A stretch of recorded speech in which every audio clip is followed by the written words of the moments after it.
Let's start with a breathtakingly scenic highway in the Aloha State, Hawaii. The 26-kilometer-long Interstate H3 passes through one of the most stunning landscapes in the world. It is so stunning that there were genuine concerns of motorists stopping and creating traffic hazards. However, the highway is as controversial as it is beautiful. It was first proposed in 1960 with defense considerations in mind, as the highway would connect the Pearl Harbor Naval Base on the south side to the Marine Corps Air Station on the east coast. The announcement of its construction was immediately met with resistance from environmental groups, as well as native Hawaiians who are worried about the massive urbanization the project would bring. Environmental laws of the time and a change of route to protect the surrounding valleys delayed the plans indefinitely. 26 years later, the environmental hurdles were removed when the Congress exempted the project from environmental laws and cleared the way for construction to finally begin in 1989. The highway was finally opened in 1997, almost 37 years after it was originally proposed. Interstate H3 is often considered an engineering marvel because of the difficult terrain it is built on and the advanced technologies used in its construction. In addition to the numerous high-tech tunnels, the highway runs almost exclusively over viaducts to protect the local environment in the valleys below. Decades of decay, route changes, and newer but more expensive technologies meant that it was completed 5 times over the original estimated budget. The total cost of construction was $1.3 billion, which is about $50 million per kilometer, the most expensive cost per kilometer in the world. Despite the enormous budget, this beautiful highway isn't useful for everyone. Critics believe that it's a road to nowhere because the defense considerations of the 60s are no longer relevant, and the highway has no direct route to downtown Honolulu.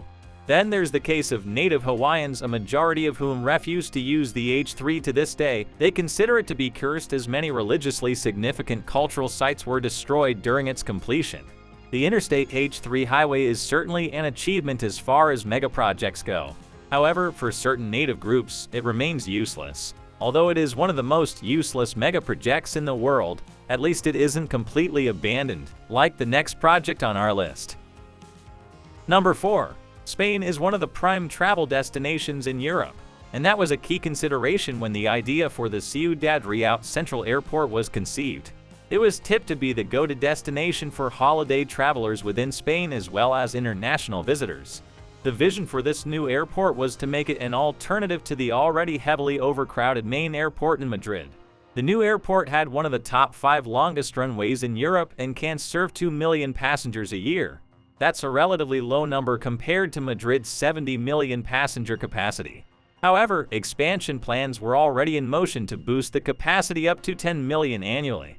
So when it finally became operational in 2009, the $1.3 billion expense might have seemed justified.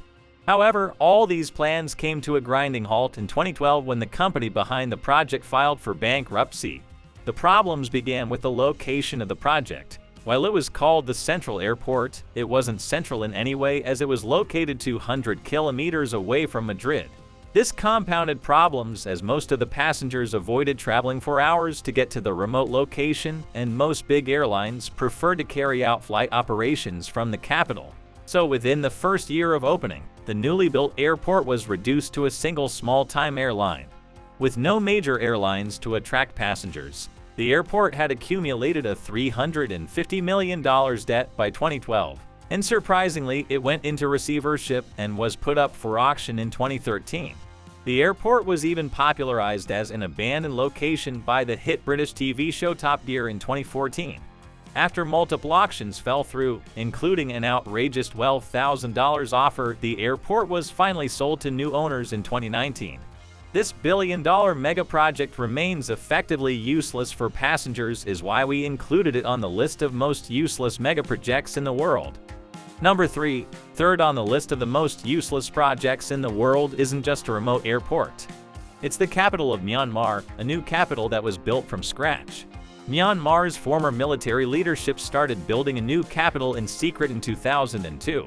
The shifting of a country's capital isn't unheard of, as many countries including Brazil, Egypt, and Pakistan have done so in the past.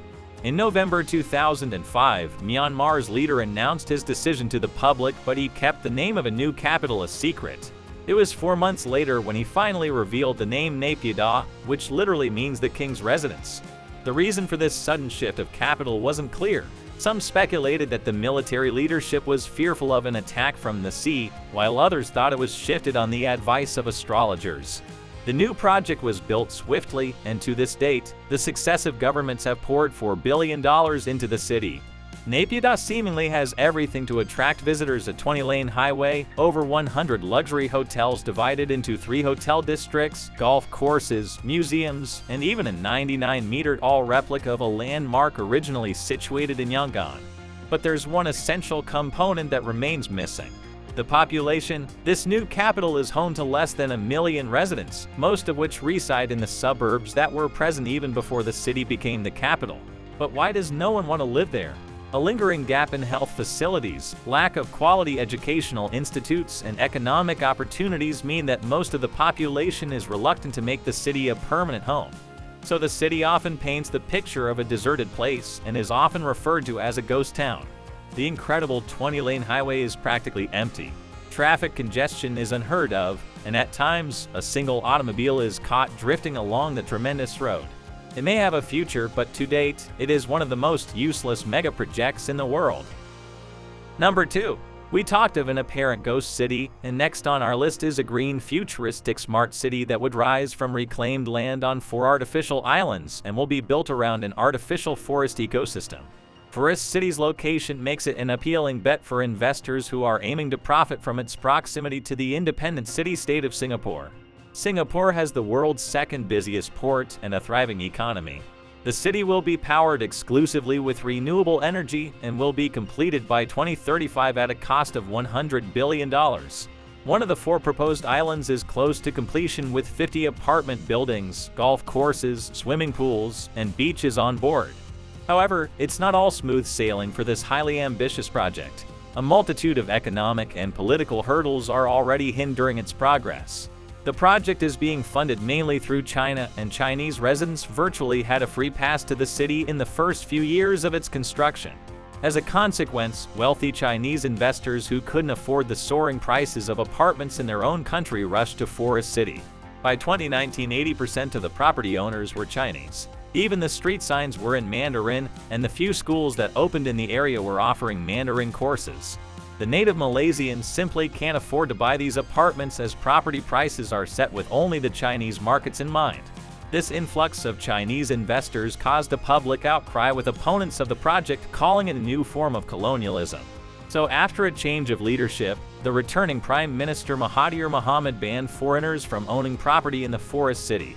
Many foreigners started leaving the city and new investors were discouraged. The next major setback came in the form of the pandemic and the worldwide travel bans. Malaysia's movement control order meant that no new investors could move in. Lots of existing investors opted out of the project due to the uncertainty. So by the start of 2020, less than 500 people were actually living in the residential developments, which is not a lot considering that Forest City is designed for 700,000 people. No one knows what may happen to this unrealistically amazing infrastructure in the future. This is why we included it into the list of the most useless megaprojects in the world. Yucca Mountain Nuclear Waste Repository.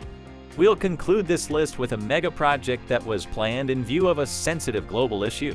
Nuclear waste isn't talked about as much as other environmental problems. However, if not stored properly, it can be deadlier than anything ever witnessed since the advent of civilization. As of now, nuclear waste is stored above ground near the power plants where it comes from. However, the scientific community agrees that the safest permanent disposal solution is to store this hazardous waste deep underground.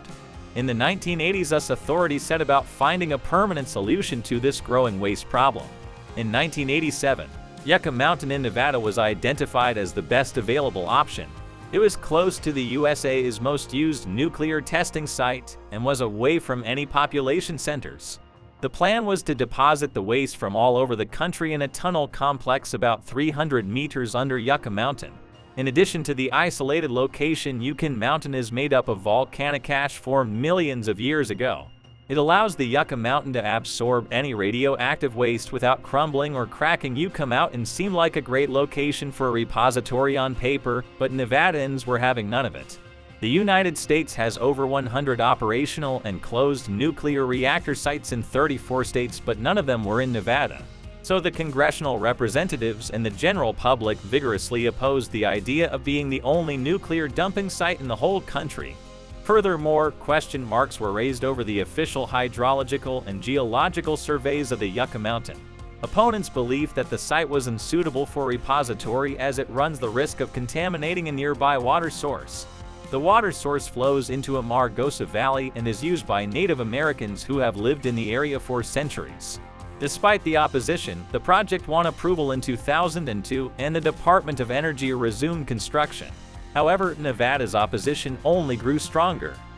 They contended that routine exposures during the transition will stigmatize Nevada as residents and affect tourism in the state. For the opposition, the only reason Nevada was getting the repository was because of its lower population and smaller representation in Congress. By the time Barack Obama took office, the whole project had become highly politicized. In 2010, the Obama administration deemed the project unworkable and stopped funding it. 3 years later, a federal court ordered its resumption again. But there has been little progress since the Biden administration has clearly stated that Yucca Mountain isn't a part of the country's plans anymore. Nevada seems to have won the battle after for decades of planning, legal troubles, and over $17 billion have gone into the Yucca Mountain project. But after all is said and done, it has never been used and remains a useless megaproject.